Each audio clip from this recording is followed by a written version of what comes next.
नमस्कार दोस्तों, मैं हूं आपके साथ साक्षी और आप देख रहे हैं नेक्स्ट 9 लाइव। राजस्थान के उदयपुर में टेलर के साथ हुए हादसे के बाद हालात तनावपूर्ण बने हुए हैं। राजस्थान सरकार ने पूरे प्रदेश में 1 महीने के लिए धारा 144 लागू कर दी। वहीं उदयपुर में 24 घंटे के लिए इंटरनेट सेवाओं को भी निलंबित किया। तो वहीं इस मामले पर अब राजनीतिक सियासत भी गर्मा गई है। बीजेपी नेता और केंद्रीय मंत्री गजेंद्र सिंह शेखावत ने गहलोत सरकार पर हमला बोला। ये हादसे का तुष्टीकरण की राजनीति का एक घातक प्रतिफल है। पुलिस ने शिकायत मामले की दर्ज कार्रवाई क्यों नहीं की? केंद्रीय मंत्री गजेंद्र सिंह शेखावत ने कहा, उदयपुर में कल यानी कि 28 जून एक निर्देश की बर्बरता से हादसा हुआ। उसका दोष सिर्फ इतना था कि कुछ दिन पहले उसने सोशल मीडिया पर पोस्ट डाला था। पुलिस ने उसे गिरफ्तार किया और फिर रिहा कर दिया। रिहाई के बाद उसे धमकियां मिलने लगी। अब इस हादसे के बाद पुलिस को जब जानकारी मिली तो उन्होंने इस हादसे के तुष्टीकरण की राजनीति का एक घातक प्रतिफल है। पुलिस ने शिकायत मिलने पर कार्रवाई क्यों नहीं की? राजस्थान में अपराधियों के हौसले कितने बुलंद हैं, इसका अंदाजा लगाया जा सकता है। अब इस बीच लगातार बोलते हुए नजर आ रहे हैं गजेंद्र सिंह शेखावत। लगातार सरकार पर हमला बोल रहे हैं। वीडियो हमारे सामने है, पहले देखिए वीडियो। नमस्कार। उदयपुर में कल एक निर्दोष नागरिक कन्हैयालाल तेली की बर्बरता से हत्या कर दी गई। दोष सिर्फ इतना था कि कुछ दिन पहले एक फेसबुक पर या सोशल मीडिया के किसी प्लेटफॉर्म पर एक पोस्ट डाल दी गई थी। पुलिस ने गिरफ्तार किया, आनन फानन में बुलाया गया और बाद में रिहा कर दिया गया। जैसे रिहाई हुई, तुरंत ही धमकियां मिलने लगी। कन्हैयालाल ने जाकर के पुलिस को फिर से बताया कि कुछ अतिवादी मानसिकता के लोग मुझे जान से मारने की धमकियां दे रहे।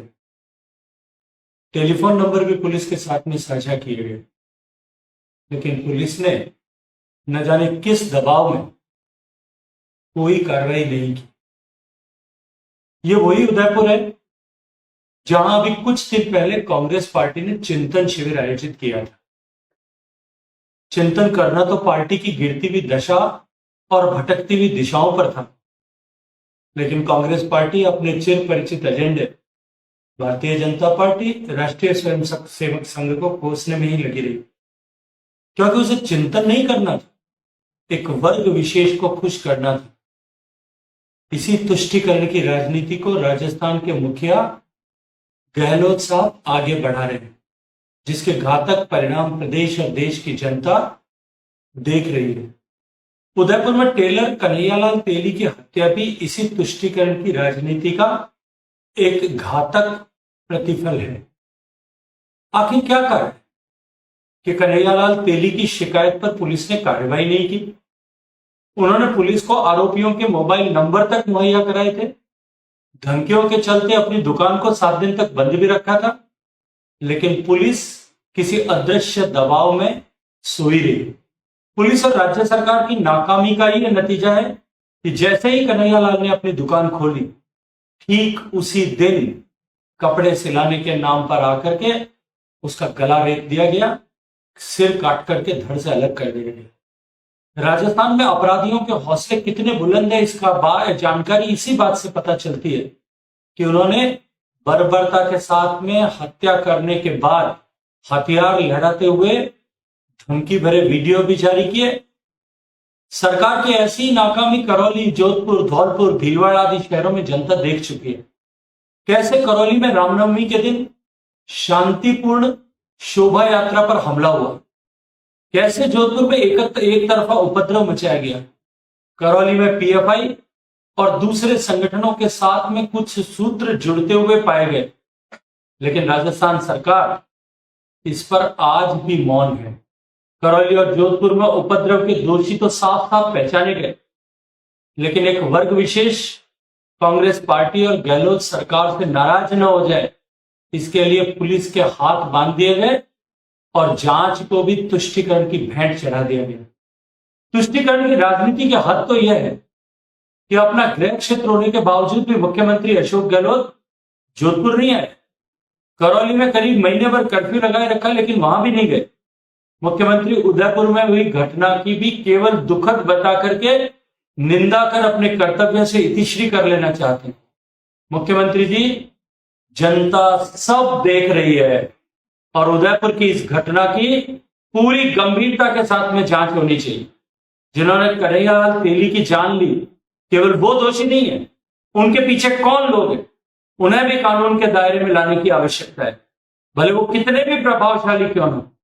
उम्मीद है मुख्यमंत्री जी अपनी तुष्टीकरण की राजनीति से बाहर निकल करके प्रदेश की जनता की रक्षा करेंगे, प्रदेश में अमन चैन कायम करने का प्रयास करेंगे। यदि इस बार भी अपराधियों को जांच में लीपापोती कर बख्श दिया गया तो आने वाले साल में होने वाले चुनाव में जनता आपका हिसाब करने के लिए तैयार बैठी है। देश के तो कांग्रेस का सफाया हो ही चुका है, अब उसके अंतिम किले राजस्थान और छत्तीसगढ़ का भी ढहना तय है। मैं एक बार फिर माननीय मुख्यमंत्री जी आपसे आग्रह करूंगा, ये जो मानसिकता है ये मानसिकता घातक। दुनिया ने अभी देखा है, हमारे ही पड़ोस के एक देश में 20 साल तक लगातार अमेरिका के प्रयास करने के बावजूद भी उस मानसिकता से जुड़े हुए लोगों ने 20 दिन में सब कुछ पलट दिया। और यह मानसिकता का बीज अगर राजस्थान की धरती पर भी इसी तरह से पनपा और इसी जगह कुचला गया, इसी तरह ना कुचला गया, तो माननीय मुख्यमंत्री जी राजस्थान की तबाही की ताल जो है वो तस्वीर आप लिख रहे हैं, राजस्थान की तकदीर और तस्वीर को बदलने की आप कोशिश कर रहे हैं और राजस्थान की जनता इसे स्वीकार नहीं करेगी। निर्णय करिए, ठोस कार्रवाई करिए, इतनी ही आपसे निवेदन। अब जिस तरह से उन्होंने बोला है, जिस तरह से हमला बोला है, देखने को मिल रहा है कि राजस्थान का माहौल जो लगातार बढ़ता चला जा रहा है, इस पर किस तरह से कड़ा एक्शन जो है वो कब लिया जाएगा। ऐसे अपडेट्स के लिए चैनल को सब्सक्राइब करना ना भूलें और देखते रहें नेक्स्ट 9 लाइव।